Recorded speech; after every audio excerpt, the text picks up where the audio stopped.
Hello, my friends. Today, I tell you a true story. It is a story of power, danger, and a very famous queen. Her name is Cleopatra the Seventh. Many people think Cleopatra was only beautiful, but that is not the whole truth. She was also very smart, brave, and strong. Our story begins in the hot land of ancient Egypt. The great river Nile flows through the desert. Along this river, people build cities, temples, and farms. Egypt is rich and powerful. Cleopatra is born in the royal palace in Alexandria around 69 BC. She is a princess of the Ptolemaic dynasty, a Greek family that rules Egypt. Her father is Ptolemy XII Auletes, the king of Egypt. Life in the palace is not safe. Many kings and queens die because of power fights. Brothers fight brothers, sisters fight sisters. Cleopatra learns this very early. But Cleopatra is different from many rulers in her family. She loves learning. She studies many subjects. She reads books, studies science, and learns about politics. Most rulers speak only Greek, but Cleopatra learns many languages. She can speak Egyptian, Greek, and others. People say she can speak with many different nations. She also learns how to rule. But trouble is coming. When Cleopatra is about 18 years old, her father dies. According to the law, Cleopatra must rule Egypt with her younger brother. His name is Ptolemy XIII Cleopatra. He is only a boy. At first, Cleopatra becomes queen. Her face appears on coins. Her name is spoken in the temples. But inside the palace, enemies grow. Whispers move through the halls. Secrets are spoken in the night. And one day, Cleopatra is forced to leave the city. The Queen of Egypt is now an exile. But Cleopatra does not give up. She waits. She plans. And soon, a powerful man from ancient Rome will arrive in Egypt. His name is Julius Caesar, and Cleopatra has a bold plan to meet him. Cleopatra is no longer in her palace. She lives far from Alexandria. Her brother, Ptolemy XIII Philopator, now controls the city. His advisors rule in his name. They want Cleopatra gone forever. But Cleopatra is not weak. She gathers loyal soldiers near Egypt. She waits for the right moment. And then something big happens. A powerful Roman leader arrives in Egypt. His name is Julius Caesar. Rome is the strongest power in the world. If Caesar supports Cleopatra, she can become queen again. But there is a big problem. Cleopatra cannot enter the palace. Her enemies watch every gate. So Cleopatra makes a daring plan. One night, she secretly travels to Alexandria. Only a few loyal friends are with her. One story says she hides inside a large carpet. Another story says she hides inside a bed sack. Her friend carries the bundle into the palace. Inside the room stands Julius Caesar. The bundle opens, and Cleopatra appears. Imagine the moment. The young queen stands before the most powerful man in Rome. She is confident. She speaks clearly. She asks Caesar for help. Caesar listens carefully. He sees something special in Cleopatra. She is intelligent. She is brave. She is not afraid. Soon, Caesar decides to support her. But Cleopatra's enemies are angry. Her brother's army surrounds the palace. War begins in the streets of Alexandria. This fight becomes part of history. It is called the Siege of Alexandria. Fire burns parts of the city. Soldiers fight in the harbor. Ships sink in the water. After many battles, Caesar wins. Cleopatra's brother, Ptolemy XIII Theos Philopator, tries to escape across the Nile River, but his boat sinks. He dies in the river. Cleopatra becomes queen again, but now she rules Egypt with the help of Rome, and her relationship with Julius Caesar becomes stronger. Soon, a child will be born, a child who will connect Egypt and Rome forever. After the war, peace returns to Egypt. Cleopatra VII sits on the golden throne again. The people see her as their queen. Beside her stands the powerful Roman leader Julius Caesar. Their alliance becomes very close. Soon, Cleopatra has a son.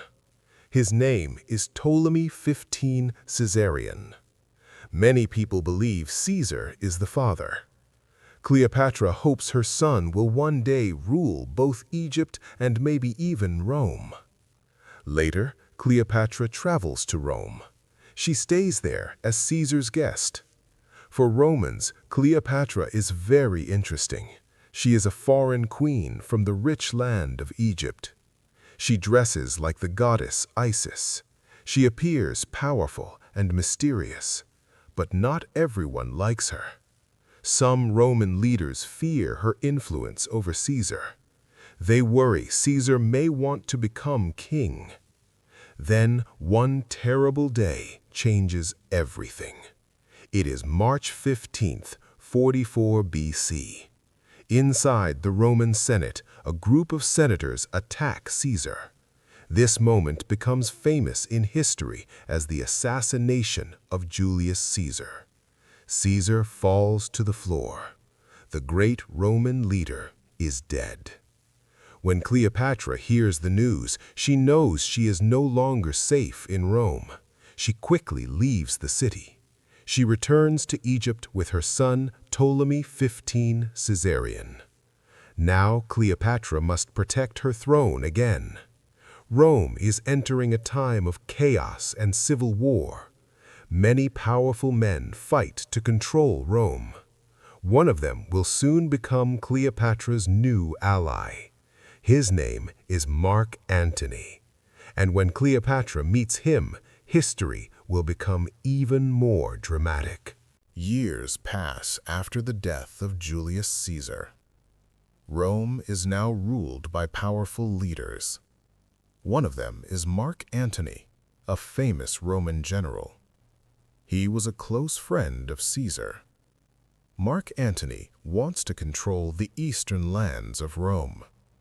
Egypt is very important to him. So he sends a message to Cleopatra VII. He asks her to come and meet him. The meeting takes place in the city of Tarsus. Cleopatra understands something important. This meeting can decide the future of Egypt. So she arrives in a very dramatic way. Her ship sails on the river like a floating palace. Purple sails move in the wind. Golden decorations shine in the sun. Music fills the air. People watch in amazement. Cleopatra sits like the goddess Aphrodite, surrounded by servants and perfume. When Mark Antony sees her, he is impressed. But Cleopatra is not just showing beauty. She is showing power. The two leaders talk for many hours. They discuss politics, war, and the future of their kingdoms. Soon they become very close. Mark Antony spends the winter in Alexandria with Cleopatra. Together they enjoy grand feasts, parties, and celebrations. But they also plan for power. Soon Cleopatra gives birth to twins. Their names are Alexander Helios and Cleopatra Selene II. Later, another son is born, Ptolemy Philadelphus. But while Cleopatra and Antony grow stronger together, a dangerous enemy rises in Rome. His name is Augustus. And soon, the world will move toward a final war. The alliance between Cleopatra VII and Mark Antony grows stronger every year.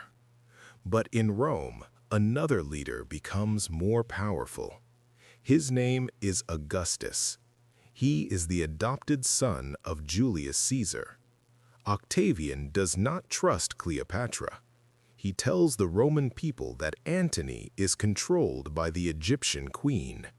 Soon tension grows. Finally, war begins. The biggest battle happens at sea in 31 BC. It is called the Battle of Actium. The fleets of Antony and Cleopatra face the ships of Octavian. The sea fills with hundreds of warships. Fire arrows fly. Soldiers shout. Ships crash together. During the battle, Cleopatra's fleet suddenly sails away. Mark Antony follows her. Without their leaders, the rest of the army loses hope. Octavian wins the battle. This defeat changes everything. Antony and Cleopatra return to Alexandria, but they know Octavian will soon come for them. The end of their story is getting close. In 30 BC, the army of Augustus arrives in Alexandria. The city falls quickly. Mark Antony hears a false rumor that Cleopatra VII is dead. In deep sadness, he takes his own life. But Cleopatra is still alive. She hides in her royal tomb with treasures and gold. Soon, Octavian's soldiers capture her. Octavian plans to take Cleopatra to Rome. He wants to show her as a prisoner in a victory parade. Cleopatra refuses this fate. She was a queen of Egypt. She will not live as a prisoner. So Cleopatra makes her final decision. Ancient stories say she uses a poisonous snake called an Egyptian cobra. Other historians say she may have used poison. But in August of 30 BC, Cleopatra VII dies. She is about 39 years old. Her son, Ptolemy XV Caesarion, is later captured and killed. With Cleopatra's death, the long rule of the Ptolemaic dynasty ends. Egypt becomes part of the Roman Empire. But Cleopatra's story never disappears. For more than 2,000 years, people still talk about her. Some remember her beauty, but history remembers something even greater: her intelligence, her courage, and her fight to protect ancient Egypt until the very end. And that, my friends, is the dramatic true story of one of the most famous queens in history, Cleopatra.